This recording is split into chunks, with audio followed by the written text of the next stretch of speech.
Hey everybody, it's Romania Black, and we are on episode 32 of Ace of the Diamond Summers. So, the last several episodes, we finished our match with Akikawa, and old Shunshin.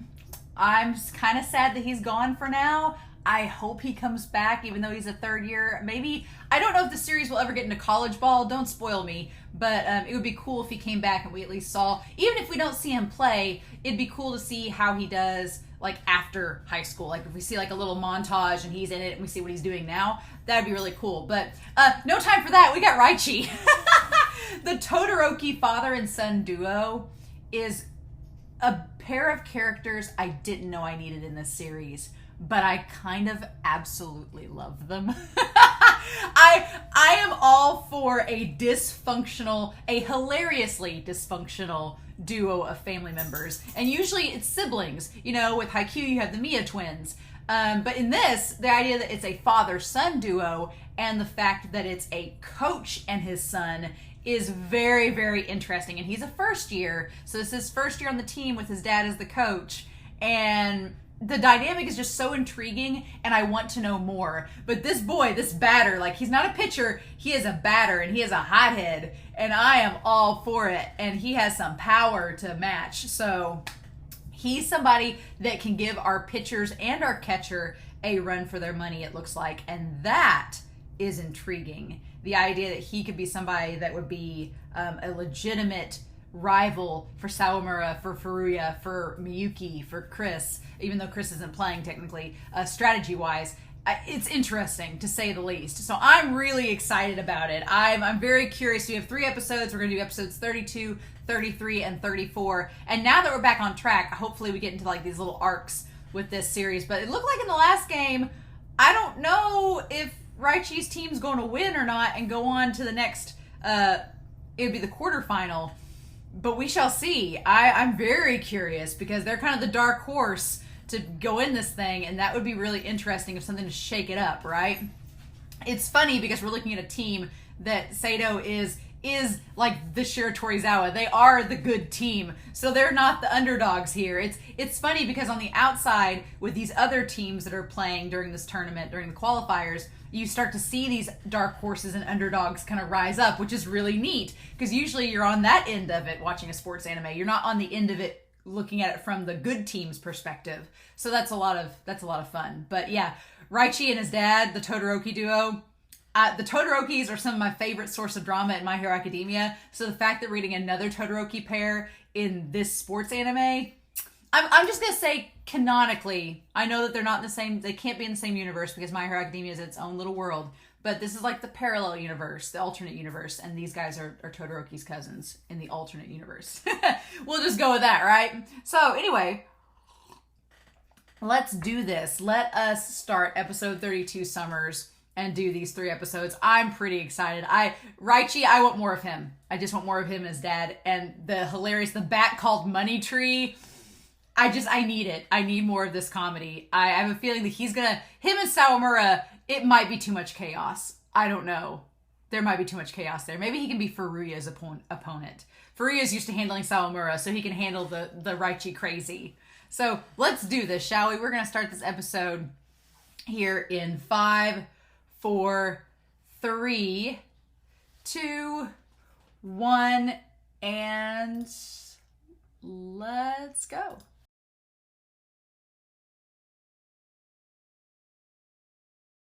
Oh, buddy, I really like Yakushi. I really love the Todoroki father-son duo. That they've probably been some of my favorite rivals in this series so far. Like, I like Shunshin. Shunshin's been great. Monica Boy, great. We've only seen glimpses of Mei yet, so we haven't seen him in action fully yet. But, I mean, we've had some good rivals. Zaizen's great. Tashi's great. Yeah. But, no, Raichi, the Todoroki father-son duo have my heart. Because it's such a unique circumstance that these characters are in. And I kind of am all here for it. But I made my notes, so I just want to go down through them. But Raichi and his dad are so interesting.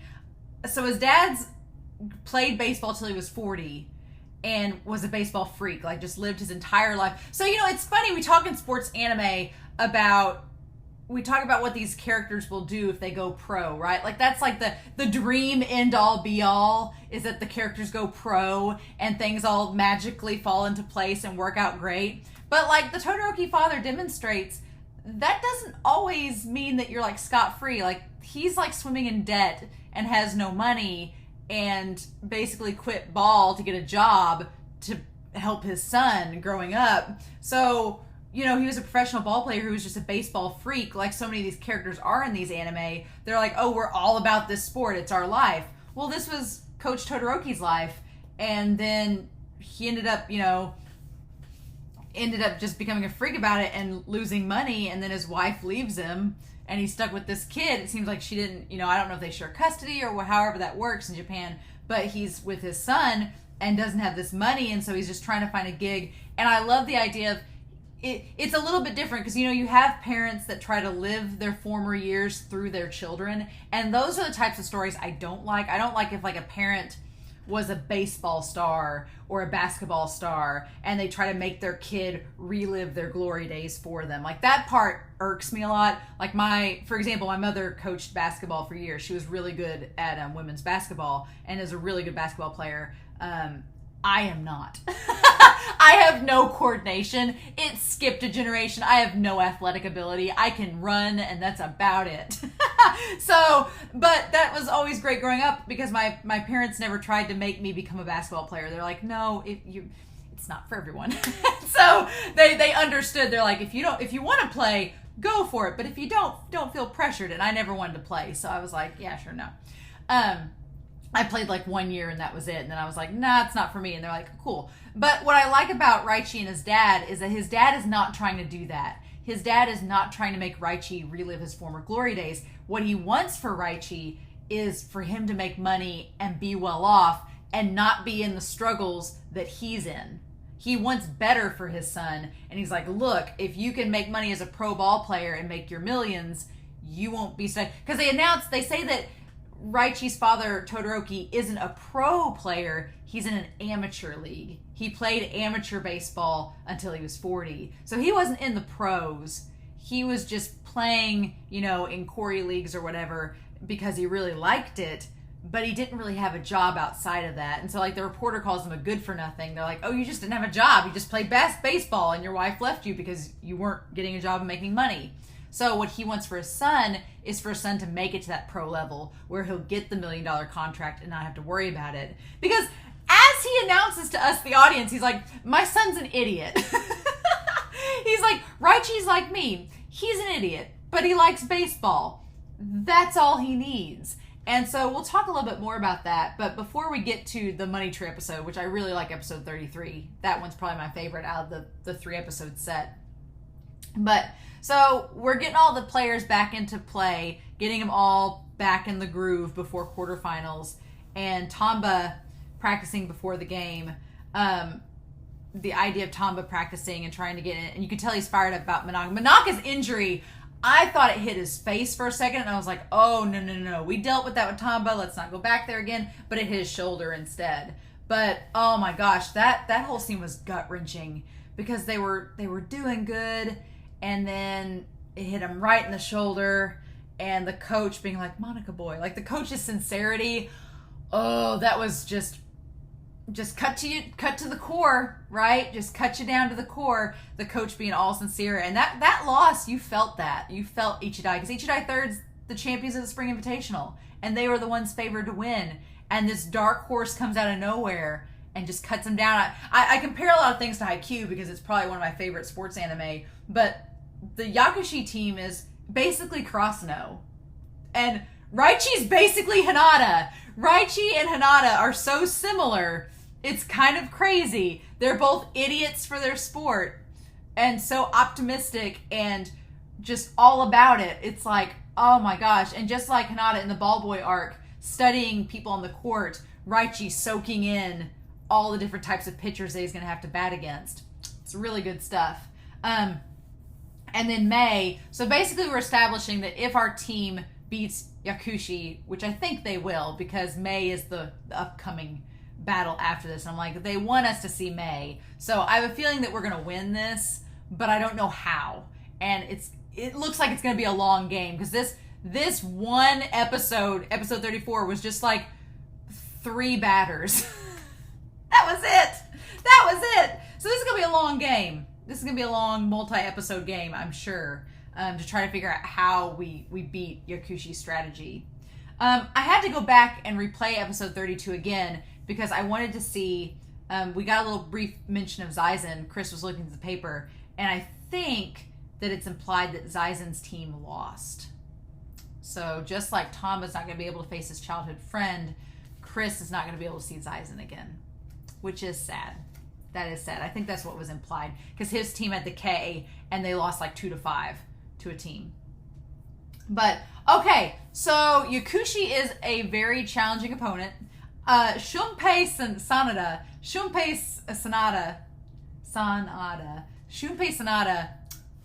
chef's kiss, got our handsome hunky pitcher, the ace of Yakushi's team.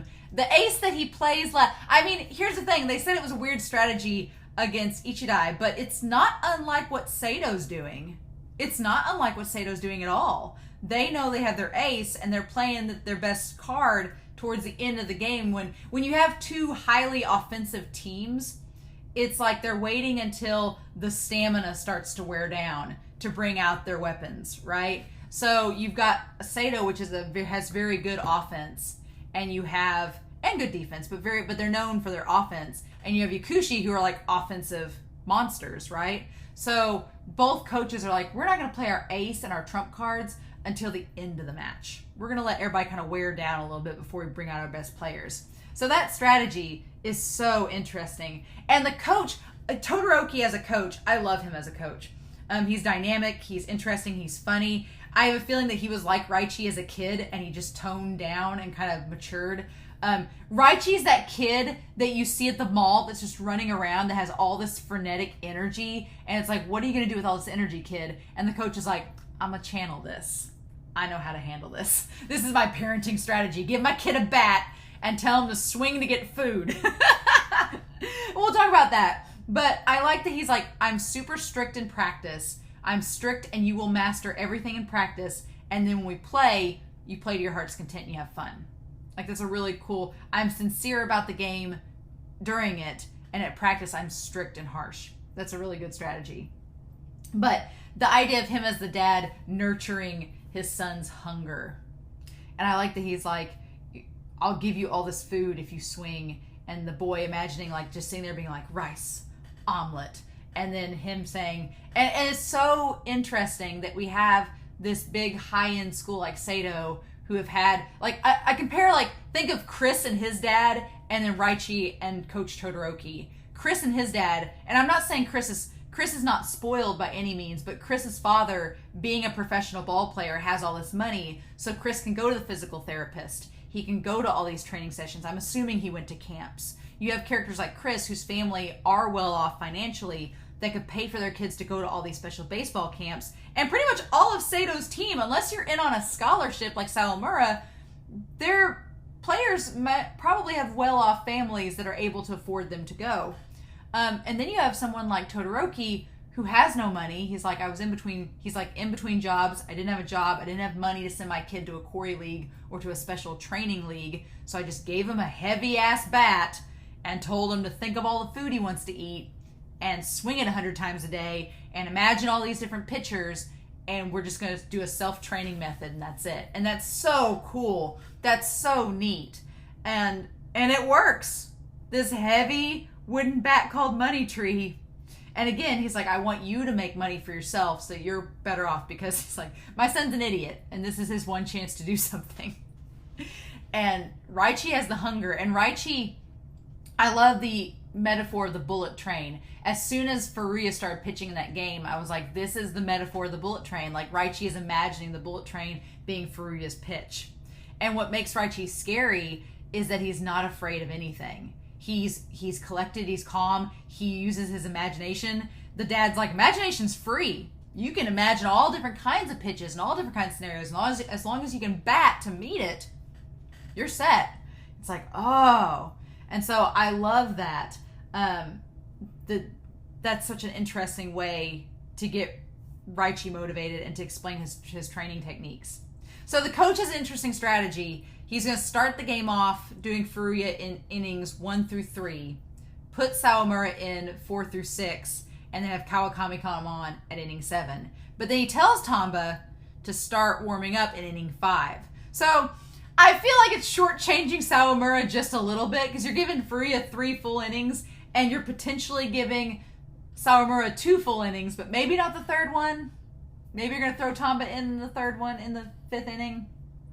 I always feel like Sawamura gets a short end of the stick when it comes to all the pitchers, and I get because he's kind of a wild card, and he's our main protagonist, so we have to make things slightly difficult for him. But I always feel like Sawamura gets a rough end of the stick, like they don't completely have faith in him yet as a pitcher, especially Miyuki, but we'll talk about that. But I like the idea of the coach's strategy, letting the 3 rookies, well, the 2 first years in KawaKami know, you guys can't give an inch. You are going to have to carry this game. But then letting Tanba know, you're our ace, we need to depend on you when the time comes. So it's a good strategy. I'm all for it. But quarterfinals, oh my gosh, it only took us 32 episodes to get to the quarterfinals, but here we are, or 34 rather. I like that we established that Seidou has not been to nationals in 6 years. They've been probably to finals and semifinals, but they haven't made nationals in 6 years. So none of these players playing on this current team have ever been, which seems pretty significant. Miyuki having to keep the pitchers in check, like it's his job to like micromanage and figure out where everybody's weaknesses are. And Furuya is someone that I feel if you're looking at a difference between Furuya and Sawamura, Furuya loves praise and he handles positive reinforcement very well. But Furuya, I feel like he's more easily shaken by something surprising happen. Like when Raichi hit the ball, he seemed more surprised by it. Whereas Sawamura, I feel like Sawamura doesn't need the positive reinforcement. If anything, they give him a lot of negative reinforcement. But Sawamura, if something crazy goes awry, he adapts to it pretty well. So I feel like Miyuki having to keep everybody in check and playing the game of chess as they're playing this game is quite interesting. But I'm trying to read my own writing here. But yeah, Raichi, the coach. Okay, so yeah, putting Raichi in first. I thought that was a weird strategy at the start of the episode, because it's like Raichi's big thing is hitting the homers. So I figured you'd want him to be like 3rd, so you get some runners on base and then him hit. But it's really just to weed out the pitches right off the bat, and also to set the mood for the inning, which is really cool. I like establishing that the father doesn't drink, that Coach Todoroki doesn't drink, and that he's got some personas with his personality. Raichi seems pretty straightforward. Raichi's like, I just am laughing and having the time of my life on the field, and like the dad says, he's an idiot, but an idiot for baseball. That's his life. So he seems like he's pretty straightforward. What you see is what you get with Raichi. Not with Coach Todoroki. Because right from the get-go of the game, he's like, oh, I shouldn't have drank everything last night, and yawning. And then his players are like, but you don't drink, Coach Todoroki. And I wonder if that has something to do with, 1, he doesn't have any money to drink, and 2, who knows, but it could have something to do with his past. But I like the idea that the player's like, but you don't drink. Why are you saying that? Establishing that what he says oftentimes isn't what he's thinking. And he does that starting out in episode 34. He does that during parts of the game. He'll be like, do this, do that. But you know he's thinking of something else. So I like establishing the idea that Coach Todoroki has personas that he uses, and he's here to play mental mind games. His team is an offensive powerhouse, but he is here to play mental mind games with the other players, especially with Miyuki, which we need to talk about. So Furuya and his pitch style. Yeah, so the idea that they're just getting used to his pitching style and trying to flush out various pitches from him. And Miyuki gets mad. Miyuki's play where he stepped up and got the ball and threw it to first or threw it to second to get that play, that was amazing. But Miyuki was ticked off because he's like, I just realizing the strategy that they're trying to play. And Yuki's pitch, and Yuki's pitch being caught. by Raichi being another major play. So I have a feeling this whole game is just going to be major plays back and forth between these two teams. Like, they're just going to constantly be going back and making these dynamic plays, which I'm here for, because that will make this a very interesting game to watch. Like, it's already very fascinating. But I love that the Coach Todoroki, says that Yuki smells of money. Like, he smells the potential of him. He's like, oh, you could be a pro player. You could be professional. Okay. Like, I absolutely love that. And the idea of 3-1. I wrote down 3-1, and I can't remember what I wrote down 3-1 for. It might hit me in a minute. But by the end of this set of episodes, it's really going to become Miyuki versus the coach. And the way they look at each other, and you can just see they're just in their heads being like trying to figure each other out. Miyuki wanting to figure out what the Coach Todoroki strategy is going to be to try to throw Furuya off his game. And then the coach realizing, oh, you are a competent catcher. This is going to be harder than I thought. Like, I love the sparks flying between them. It's so good. I don't know why I put 3-1 down. I don't know why. Can't remember. But yeah, Sawamura in the bullpen being like, I'm ready to pitch. And then I love the catcher being like, no, you're not. So this was only 3 batters in. Yeah. Well, no, wait. No. This isn't 3 batters in. They scored some runs too. This is at least in the second inning, right? Top of the second inning. What am I thinking? Top of the second inning. It's still very early on in the game. We've only gone through 1 inning in this episode, and I have a feeling this battle, this brawl, if you will, is going to last a while. So the question is, Raichi is all. I feel like Raichi is going to get onto Furuya's pitch very quickly. And so the question is, Raichi seemed really intrigued and wanted to hit Sawamura's pitch to see. I love the comments. He says there's something on the video that there's something in that game that the video couldn't capture. And that's kind of like Sawamura's trademark, his special zing that he has. And I love that Raichi's like, I want to see it up close and personal. I want to hit against that. It's like, oh. So lots of things being said with May. Poor Monica, Tanba having to step up his game, and then this battle against Yakushi is so interesting so far, and I'm kind of all here for it. I love it. So I don't know what we're going to do in the next set of episodes, but I'm pretty excited to see if Furuya's pitch gets weeded out by Raichi, what Sawamura is going to be like pitching against Raichi, if they're going to have to bring Tanba in, like. I also want to note the different personalities between the coaches.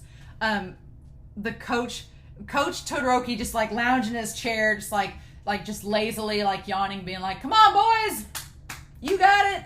And then meanwhile, Seidou's coach, like he's just sitting there like hands crossed, being like, "I am super serious." And I love the idea that you have 2 men that have played ball as adults. They've played baseball as adults. They know how the adult baseball world is.